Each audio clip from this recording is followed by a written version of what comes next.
Today is 1 week since I left my narcissistic husband, and I'm feeling happy. Uh, I feel that it's a little bit like living a narcissist is like having surgery.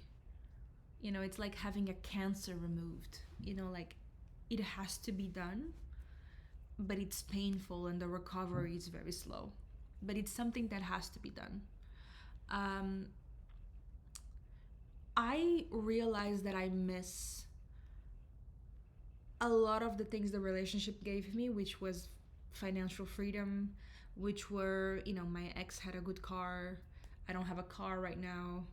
My dog, had a really nice park that he could play with at. Right now, I don't have something like that. I miss my kitchen. I miss my bed. I miss all those things, but I don't miss the relationship itself. I don't miss the abuse, the trauma. I don't miss any of those things. I miss, having some stability and having um, a routine, if that makes sense. Right now, I have to do everything by myself, and it really hurts to have to be the owner of my own will. But it's great. I mean, it's great. Um, what I realize is that, like, I'm looking for a job right now, and I get so many interviews and I get so many people interested in my experience when I was with a narcissist.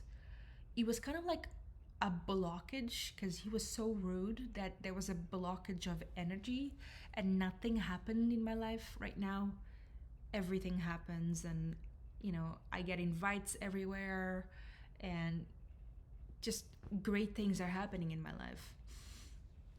um i'm I'm not happy, but I am content. And I think the next 6 months of my recovery are gonna be about being like going back to who I was and going back to being myself, and going back to hanging out with friends, getting a good job, getting a good place to stay, buying a car potentially. So it's really about like putting my head down and just focus on the goals that I want to achieve for 2024. um, and then I can um, think about happiness. But right now um, it's just about like taking every day by day. um, I feel like I want to sleep all the time, and I think that's kind of like the trauma coming out of my body. um, like I feel like I want to sleep all the time. I feel like I want to eat fast food all the time. I've been giving myself chocolate and donuts every day, which is not healthy, but I think I've been deprived from so many things that I need to restore myself, and a way to do that, it's really just sleeping a lot, and nurturing my body. And I haven't been working out this week.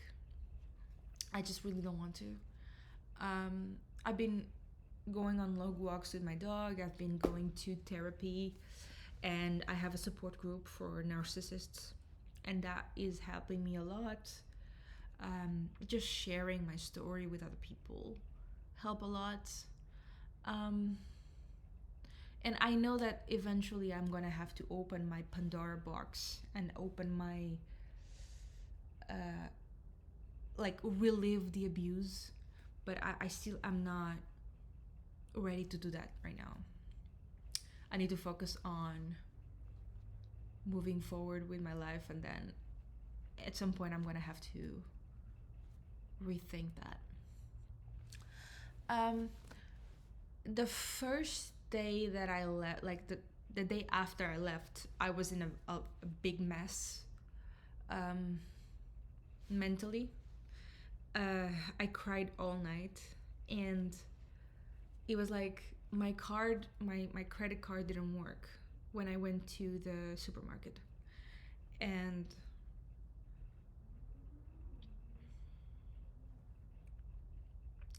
that made me really sad because it's like I need this guy to pay even my supermarket like bill. Like right now my credit card is working again, but at that point I felt so small. I felt like ridiculous, like not even my credit card works, you know, and so that made me really, really sad. Yeah. Um, my narcissist has been reaching out, and it's complicated because I cannot not answer him because we have legal situations together, but I don't want to talk to him. So he asked me how I'm doing, this and this and that, and I really don't want to talk to him. But I have to just say I'm okay because I really don't want the police to come to my house, and I really just want to avoid any sort of drama or issues that we have. So it's like walking on eggshells. I don't want to tell him that he's a monster or he's a narcissist or any of those things, but I want to keep it very cordial, and I want to keep it very, very, you know, I want to respect him. Yeah. I mean, I want to be brutal with him. I want to be abusive to him. Like I want to punch him, but on the other hand, like this person will never learn. You know, this person will never be happy. And that's bad enough. You know, like I will be happy. I will find my happiness, but this person won't. He won't find happiness. He just won't. So I think that's price enough for him to pay. He doesn't need me to be mean to him or to be rude. Um, yeah, that's pretty much what I feel.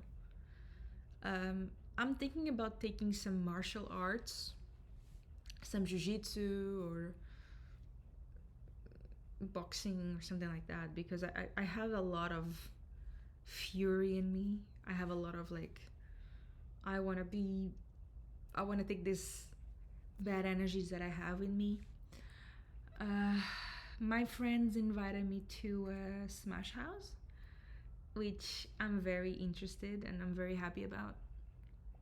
It's basically one of those houses that, like, they put old TVs and old glass and doors and stuff, and you break those things, and it releases your bad energies. So I want to do something like that. What else?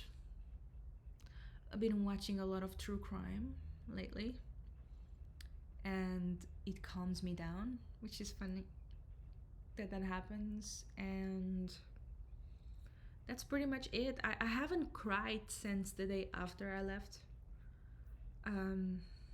which is good. I think I've been in a situation where I was so hurt for so long that I was kind of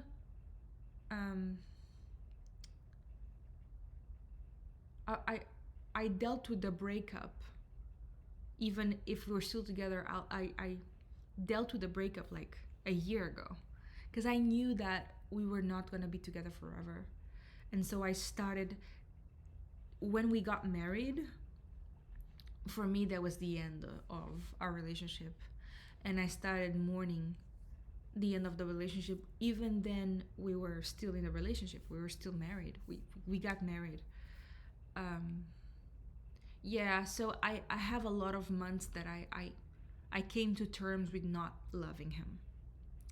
I think there was a point where I was just with him because I had this motherly need to provide for him emotionally, and provide for him as a woman would provide for their man. But I didn't love him anymore.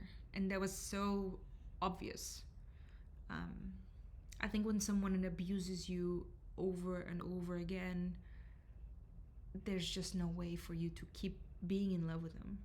When someone um, does so many bad sexual things to you, and those things really reflect on your health. Like for me, like I had cough every day for months. I had vaginal infection every day for months. And I had like my body's just bruised everywhere. And when those things happen to you, where you have been so abused and your body has been through so much, there's no way you can still love someone. You know, I just, there's no way I could keep loving this person. And it's sad because if something were to happen to him, which I hope nothing happens to him, but like I wouldn't even cry, because it's like this person hurt me so bad that I have no feelings for him. I have nothing left to give this person, which is sad, but it's the reality. So I'm gonna keep telling you how my days are going for the next few days, and I'm gonna try to upload some videos on narcissists. So any questions that you have, put it in the comments. Bye.